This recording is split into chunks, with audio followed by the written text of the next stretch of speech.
जैन धर्म के संस्थापक एवं प्रथम तीर्थकर ऋषभदेव थे। जैन धर्म के जो है टोटल 24 तीर्थकर हुए, जिनमें प्रथम तीर्थकर थे ऋषभदेव और 24वें तीर्थकर जो हुए महावीर स्वामी हुए, जिसने जैन धर्म को काफ़ी प्रचारित किया और उसको काफ़ी विस्तारित किए, उसे आम लोगों के बीच में जो है लाया और उसका बहुत सारा जो है विस्तार जो है इन देखने को मिला महावीर स्वामी के देखरेख में, उनके रीजन में। ठीक है, इसीलिए जैन धर्म को जो असली वास्तविक पहचान मिला महावीर स्वामी के समय ही मिला, इसीलिए इनको वास्तविक संस्थापक कहा जाता है जैन धर्म का। तो आपसे क्वेश्चन पूछेगा कि जैन धर्म के वास्तविक संस्थापक कौन थे, तो महावीर स्वामी, लेकिन प्रथम संस्थापक बनाने वाले सबसे पहले बनाए थे कौन जैन धर्म को, तो ऋषभदेव थे, वो प्रथम तीर्थकर थे। तो जैन धर्म के प्रथम तीर्थकर कौन हुए, तो ऋषभदेव, और संस्थापक सिर्फ पूछेगा तो भी ऋषभदेव, लेकिन वास्तविक लगा देगा वास्तविक संस्थापक, तो आप क्या जवाब देंगे, महावीर स्वामी। तो महावीर स्वामी जो थे जैन धर्म के अंतिम तीर्थकर हुए, और ये जो इनका नंबर था जैन तीर्थकरों में 24वां नंबर था। तो 24वें तीर्थकर कौन हुए, महावीर स्वामी। इसके पहले जो 23वें थे वे थे पार्श्वनाथ। कौन थे, पार्श्वनाथ। तो ये भी अक्सर पूछते रहता है, इसको भी ध्यान रखेंगे विशेष तौर पर। 3 जैन धर्म के प्रथम तीर्थकर कौन हुए, ऋषभदेव। 23वें तीर्थकर हुए पार्श्वनाथ, और 24वें तीर्थकर हुए जो जिन्हें अंतिम तीर्थकर भी बोला जाता है, महावीर स्वामी। यही जैन धर्म के वास्तविक संस्थापक साबित हुए। और इनका जो प्रतीक चिन्ह था जैन धर्म में, महावीर स्वामी का प्रतीक चिन्ह जो है सिंह माना जाता है, सिंह माना जाता है, जबकि 23वें तीर्थकर का जो है प्रतीक चिन्ह सर्प माना जाता है, यानी सांप, सांप का फन। तो 23वें तीर्थकर का प्रतीक चिन्ह जो पार्श्वनाथ है, उनका प्रतीक चिन्ह क्या है, सांप है, जबकि प्रथम तीर्थकर यानी ऋषभदेव का जो प्रतीक चिन्ह है वो सांड होता है। क्या होता है, सांड। तो उसको भी ध्यान में रखेंगे आप। आइए जैन धर्म के वास्तविक संस्थापक महावीर स्वामी की कुछ जीवनियों पर हम लोग प्रकाश डालते हैं। देखिएगा, महावीर स्वामी का जन्म जो है ईसा से 540 साल वर्ष पहले, 540 साल पहले हुआ था, ईसा के जन्म से पहले। कब, 540 बीसी या कहिए ईसा पूर्व, यानी ईसा के जन्म से 540 साल पहले जन्म हो चुका था। किनका, महावीर स्वामी का। और इनका जन्म स्थान जो है कुंडग्राम, जो बिहार में ही पड़ता है, वैशाली में, बिहार में ही पड़ता है, वैशाली में। तो याद रखेंगे इनका जन्म 540 ईसा पूर्व, और जन्म स्थान जो है कुंडग्राम, जो वैशाली में पड़ता है। इनके माता का नाम त्रिशला तथा पिता का नाम जो है सिद्धार्थ था। महावीर स्वामी के माता का नाम त्रिशला तथा पिता का नाम सिद्धार्थ था। इनका प्रारंभिक नाम या बचपन का नाम कह सकते हैं वर्धमान था।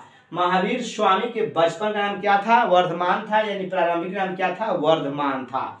आगे बढ़े जब नवयुवक हो गए, जवान हो गए, तो इनका शादी जो है कर दिया गया, और इनकी पत्नी का नाम था यशोदा। यशोदा से इनका शादी हुआ महावीर स्वामी का, जिससे इनको जो है एक पुत्री संतान के रूप में प्राप्त हुआ, जिसका नाम था प्रियदर्शना।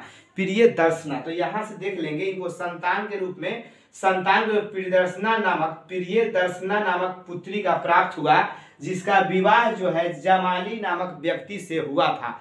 किसी किताब में जमाली तो किसी में जामी लिखता है, तो आप इसको भी माइंड में रखेंगे। तो प्रियदर्शना का विवाह जो है जामिल या जमाली से हुआ था। जैन महावीर स्वामी के जो है प्रथम जो है शिष्य जो हुए थे, प्रथम शिष्य हुए कौन, इन्हीं का दामाद जो जमाली था, जो प्रियदर्शना के पति थे, वही हुए थे। ठीक ना। और खैर बाद में इनको जो है विवाद हो गया।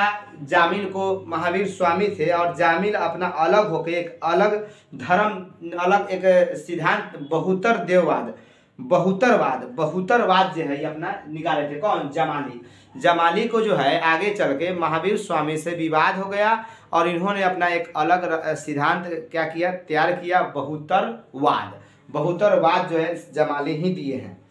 तो यहाँ पे अब देखना है आगे, बहुतरवाद बता दिए, जमालिक दिए थे।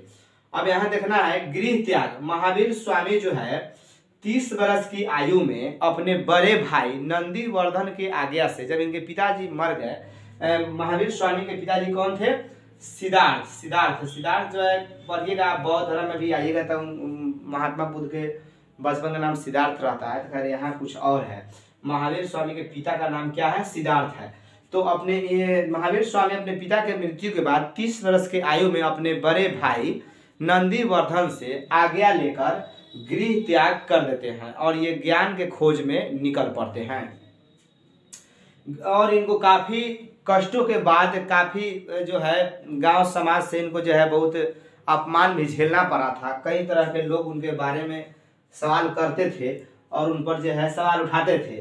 तो ज्ञान की प्राप्ति इनको 42 वर्ष, लगभग 11 से 12 वर्ष के बाद 42 वर्ष की उम्र में, 42 वर्ष की आयु में इनको जो है ज्ञान की प्राप्ति हो जाता है। तो इनको ज्ञान की प्राप्ति होता है रीजू पालिका नदी के किनारे। रीजू पालिका नदी के किनारे साल वृक्ष के नीचे, साल वृक्ष के नीचे। ध्यान रखेंगे, जैन धर्म पढ़ रहे हैं आप लोग, बौद्ध धर्म नहीं। जैन धर्म पढ़ रहे हैं, बौद्ध धर्म पढ़ेंगे तो वहां पे बताएंगे कि महात्मा बुद्ध को जो है पीपल वृक्ष के किनारे नीचे, और पीपल वृक्ष के नीचे जो है उनको ज्ञान की प्राप्ति हुआ था। और लेकिन यहाँ पे हम लोग जैन धर्म पढ़ रहे हैं तो महावीर स्वामी को जो है रीजू पालिका नदी के किनारे साल वृक्ष के नीचे ज्ञान की प्राप्ति हुआ था। और इनका जो है बहुत इंपॉर्टेंट हो जाता है, मृत्यु पूछता है। महावीर स्वामी का मृत्यु 468 BC यानी 468 ईसा पूर्व हुआ था। कहाँ? पावापुरी, या फिर इसको पावा भी बोला जाता है शॉर्टकट में। ये नालंदा जिला में पड़ता है, बिहार में ही पड़ता है। तो महावीर स्वामी का जन्म जो बिहार में ही हुआ है और इनका मृत्यु निधन भी बिहार में ही हुआ है। तो ये हम लोग देख लेंगे, मृत्यु याद रखेंगे 468 BC, पावापुरी जिला नालंदा, पावापुरी में इनका मृत्यु हुआ। जबकि जन्म कहाँ हुआ था? कुंडग्राम या कुंडग्राम में जन्म हुआ था, कुंडग्राम में, और निधन हुआ था पावापुरी में।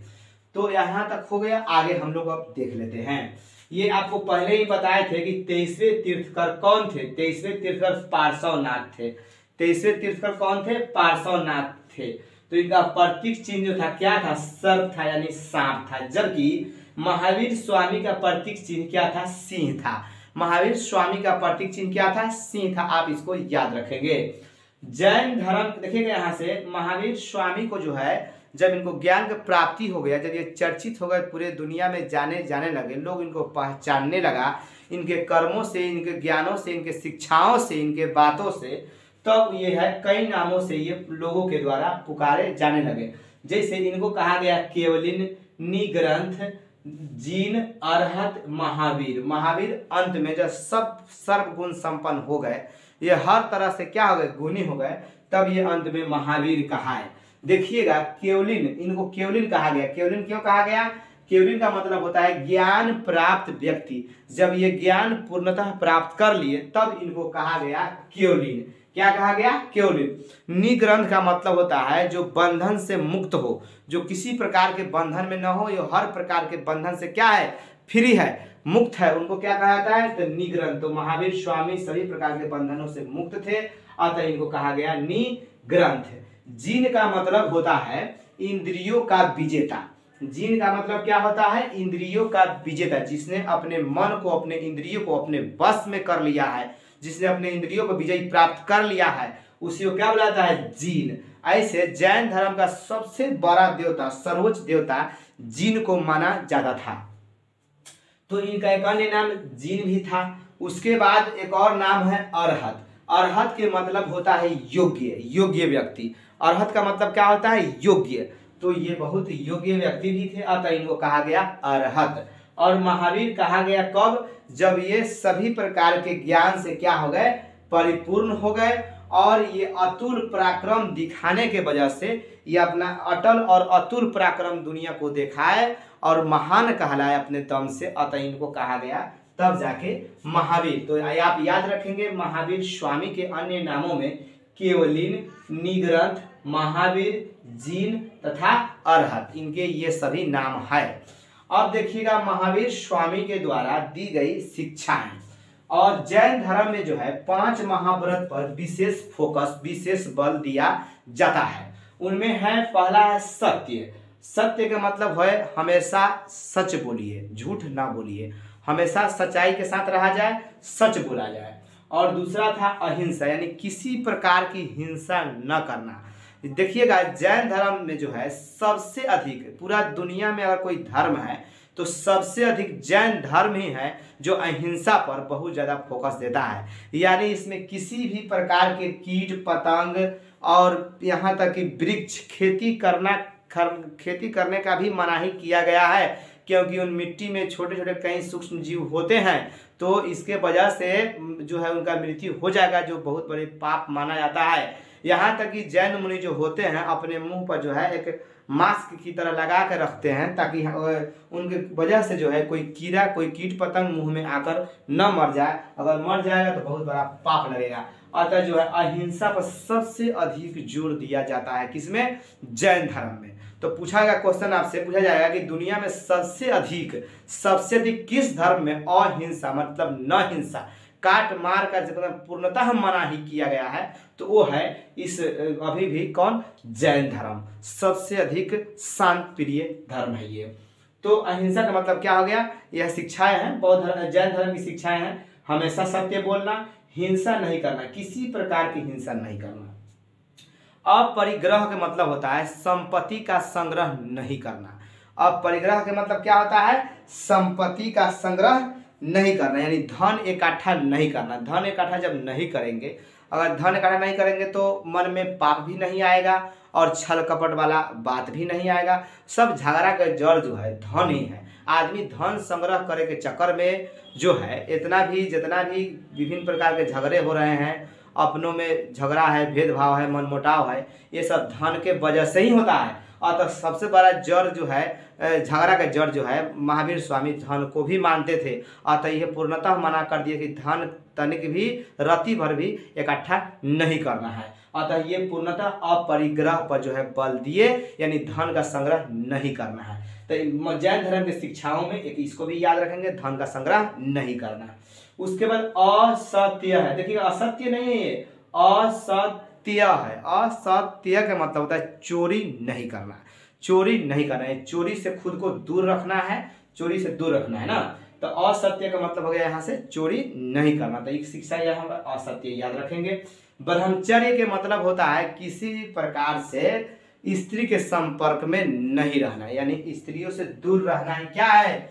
ब्रह्मचर्य है। तो देखिएगा ये जो 4 सत्य देख रहे हैं, ये पहले से ही शुरू से ही जैन धर्म की मूलभूत शिक्षाओं में शामिल रहा है। लेकिन महावीर स्वामी आए हैं तो इन चारों को तो रखबे किए, लेकिन इन्होंने एक अलग ही एक और सत्य दिए, एक अलग महाव्रत ज्वाइन किए। क्या?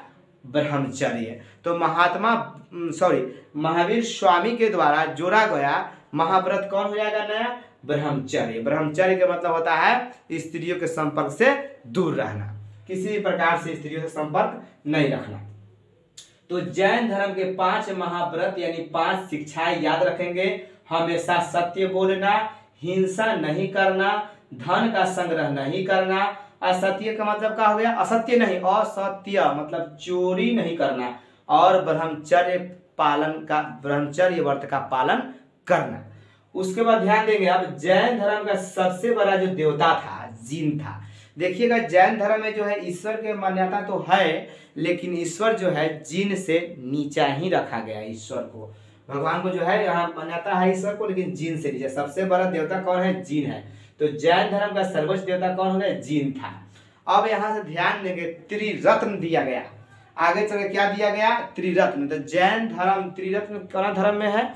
तो जैन धर्म में दिया गया त्रिरत्न, मतलब 3 रत्न दिया गया।